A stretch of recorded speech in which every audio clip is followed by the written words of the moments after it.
اعوذ باللہ من الشیطان الرجیم، بسم اللہ الرحمن الرحیم۔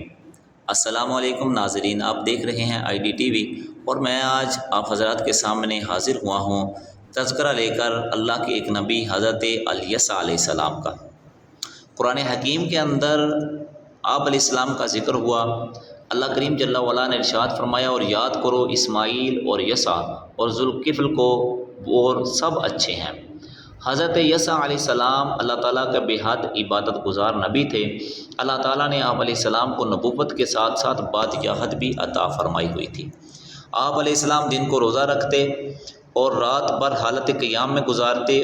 آپ بے حد ٹھنڈے مزاج کے حامل تھے، کبھی غصہ نہ کرتے اور اپنی امت سے متعلق معاملات کا نہایت صبر و متانت سے فیصلہ فرماتے۔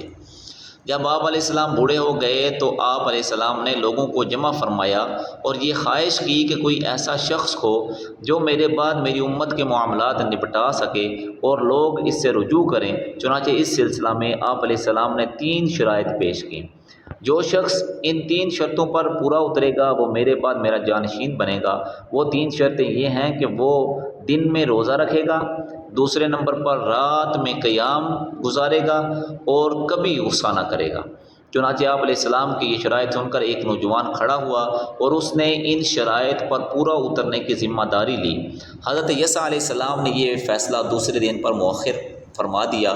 دوسرے دن آپ علیہ السلام نے وہی شرائط پیش کی کہ وہ آدمی جو ہے وہ سب سے پہلے جو ہے وہ دن کو روزہ دار رہا کرے گا، رات بھر اللہ کی بارگاہ میں قیام کیا کرے گا اور کبھی بھی وہ غصہ نہیں کیا کرے گا۔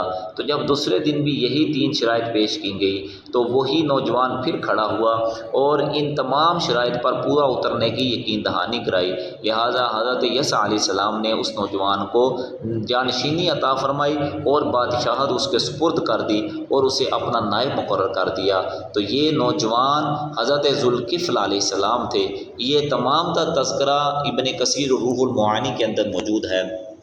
اللہ کریم جل وعلا اپنے تمام انبیاء اور رسول کی محبت ہمارے دلوں میں موجزن فرمائے اور ہمارے دلوں کو اس محبت سے مالا مال فرمائے۔ اللہ کریم جل وعلا ہم سب کا حامی و ناصر ہو۔ وآخر دعوانا الحمد للہ رب العالمین۔